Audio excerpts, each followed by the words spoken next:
ረመዳን ሲደርስ የረመዳን ኢስቲቅባል ተብሎ ሙሐደራ ዝግጅት ይደረጋል። ረመዳን ውስጥ ከገባን በኋላ ግን ቅድመ ዝግጅት አድርገን ተምረን ሰልጥነን እንደጀመረን ሰው አይደለንም ብዙዎቻችን የምንሆነው።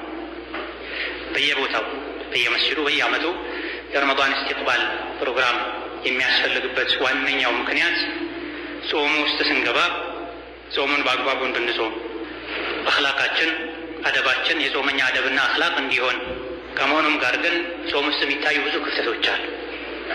በየጊዜው የሚሰጡ የኢስቲቅባል ፕሮግራሞች ልባችን ላይ ጠብ ማለት መቻል አለባቸው።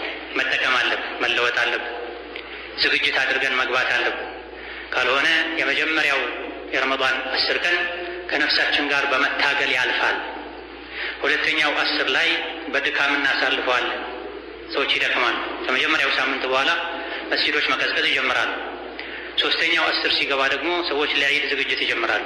ልብስ መግዛት፣ ለልጆች የሚያስፈልገን ነገር ማሟላት፣ የዒድ አስቤዛና መሰል ነገሮችን ማዘጋጀት ላይ ነው ሰዎች ትኩረት የሚያደርጉት። ረመዳን በዓመት አንዴ የምናገኘው መልካም አጋጣሚ ነው። የሞቱ ሰዎች ምን ትመኛላችሁ ቢባሉ አንድ ረመዳን፣ አንድ ስጁድ፣ አንድ ሩኩዕ፣ አንድ ጊዜ ሰደቃ መስጠት ነው የሚሉት እንጂ አዲስ ልብስ መግዛት፣ ቤት ማሳመር፣ ቤት ማሳደስ አይሉም። ስለዚህ ሌሎች ያጡትን ኒዕማ እኛ አግኝተን ባገኘነው ኒዕማ ባገኘነው መልካም አጋጣሚ በሚገባ ልንጠቀም እንጂ የሚገባን ወደ ኋላ ልንል ልንሰንፍ ፈጽሞ አይገባ። ለጾመኛ የሚጠሉ ነገሮች ተነግረዋል። ለጾመኛ የሚወደዱ ነገሮች ተነግረዋል። ያ ከመሆኑም ጋር በየጊዜው ከመነገሩ፣ ከመዘከሩ፣ ከመጻፉ፣ በድምፅ ከመብራራቱ ጋር ረመዳን ውስጥ የሚጣሉ ሰዎችን እናያለን። ረመዳንን ተኮራርፈው የሚጾሙ ሰዎችን እናያለን። ረመዳን ወር ላይ መስጂድ ውስጥ 10 አልአዋኺር ላይ በቦታ ተጣልተው ልብሳቸውን ወደ ላይ ሰብስበው ቦክስ ለመሰንዘር የሚዘጋጁ ሰዎችን እናያለን። ውዱ ቦታ ላይ ቀደምከኝ፣ ሽንት ቤት ላይ ገፋኸኝ ወዘተ ብለው ይቀያየሙ፣ ጮክ ብለው የሚስተዳደቡ ሰዎች። አንዳንዴ ከሩቅ ቦታ ሁሉ ላይ ኢዕቲካፍ ብለው ሌላ ሀገር ሄደው ቤት ትተው አልጋቸውን ፈራሻቸውን ትተው መስጂድ ውስጥ ሆነውም ኢዕቲካፍ ላይ የሚጣሉ ሰዎች አሉ። ተራዊህ ላይ ሶፍ ላይ የሚጣሉ ሰዎች አሉ። ተራዊህ ሊሰግዱ መጥተው ከአስተናጋጆች ጋር ከሶልፍ አስተካካዮች ጋር ተጣልተው ይሄዷል።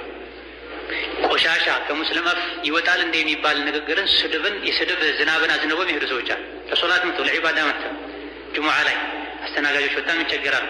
ተራዊህ ላይ ተሐጁድ ላይ አስተናጋጆች በጣም ይቸገራሉ። ውጪ እንገናኝ ብለው ዝተው ይወጣሉ መስጂድ መጥተው። ይሄ የጾመኛ ባህሪ ነው አይደለም።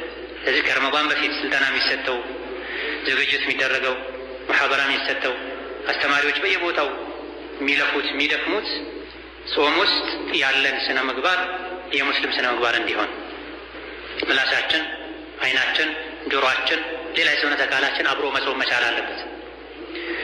ወይላ ከምግብ ከመጠጥ ብቻ መጾሙ ብቻ ስለ ጾም የተነገረውን ትሩፋት አያስገኝም።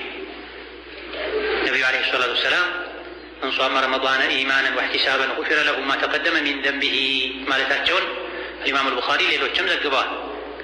ረመዳንን ግዴታ መሆኑን አምኖ በመጾሙም ከጌታው አጅር ፈልጎ የጾመ ሰው ያለፈ ወንጀሉን አላህ ይሰርዝለታል፣ ይቅር ይለዋል ብለው።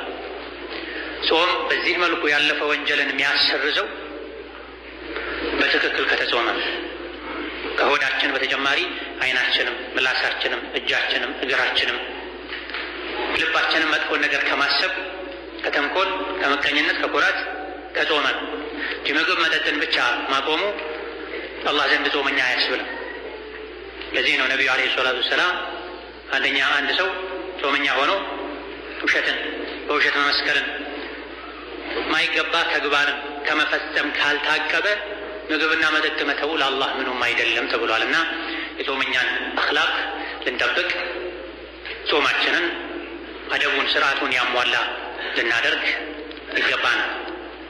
ካልሆነ ዱንያ ላይ መራብ መጠማት፣ አኺራ ላይ ደግሞ ግዴታ ነግዱልሃል በመባል መጠየቅን የሚሆን ብዙ ሰዎች ዘንድ ጾም ዓዳ ሆኗል፣ ልማድ ሆኗል። የምግብ ፕሮግራም ለውጥ የሚደረግበት ብቻ፣ ከቻሉ ማታ ላይ መስጂድ ተካሄደው ተሰግዶ የሚመጣበት ብቻ፣ ያለባበስ አደብ ሳይጠብቁ ሽቶ ተለቅልቀው ወጥተው ሰግደው የሚመጡ አሉ። በሴቶች በኩል በወንዱ በኩልም በሾርት ልብስ መጥተው ሰግዶ የሚሄድ አለ። አወል ሶፍ እያለ ሁለተኛ ሶፍ እያለ ዋናው መስጅድ እያለ ውጭ ላይ አስፋልት ላይ አንጥፈው በፊት ለፊቱ ሴት አቋርጣ እያለፈች መኪና እየጮኸ ዘፈን እየሰማ ሰግዶ የሚሄድ ሰው አለ። ከዒባዳነት ይልቅ ወደ ልማድነት የተጠጋ ነው ብዙ ዒባዳ ብዙ ሰዎች ዘንድ የረመዳን ዒባዳ። የሚጾሙት በዓመት አንዴ ከልጅነት ጀምሮ የሚጾሙ ወላጆች ስላሳደጉት ይሆናል። ሌላ የጾም ሲር አይገባም። ሲሩ ሰውም የሚል ራሱን የቻለ ርዕሳ የጾም ሚስጥር ምንድን ነው? ጾም ሚስጥሩ ዓላማ ምንድን ነው? ምክንያቱ ምንድን ነው? ያ ሊገባን ይገባል። ካልሆነ ፈጅር አዛን ሲል ምግብ ማቆም፣ መግሪብ አዛን ሲል ምግብ መብላት ልምድ ብቻ የምግብ ፕሮግራም ለውጥ ብቻ አይሆንም።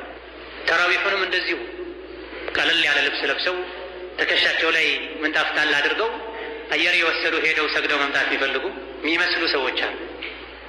ገብተው ሁለት ሰግደው ይወጣሉ። ቀጥታ ሄደው እንኳ ቤት ቢያርፉ አንድ ነገር ነበረ። ቤት ሄደው ሻይ ቡና የሚሉ የሚያወሩ፣ መኪና አንስተው ወይም እግራቸው ሲሽከረከሩ ሰዓት የሚያቃጥሉ፣ በዚያራ ሰዓት የሚያቃጥሉ፣ ወጥተው ግድግዳ ተደግፈው የሚቀመጡ ሰዎች አሉ። ከሶላቱ ወጥተዋል፣ ከመስጂዱ ወጥተዋል። ግን እንዲሁ ባክ ነው የሚቀሩ ሰዎች አሉ። ሴቷም ሙስሊም ሴት ማትለብሰውን ልብስ ለብሳ፣ ዥንጉርጉር ልብስ ለብሳ፣ ጠባብ ልብስ ለብሳ፣ አጭር ልብስ ለብሳ፣ ሽቶ ተቀብታ መስጂድ መታ ትሄዳለች።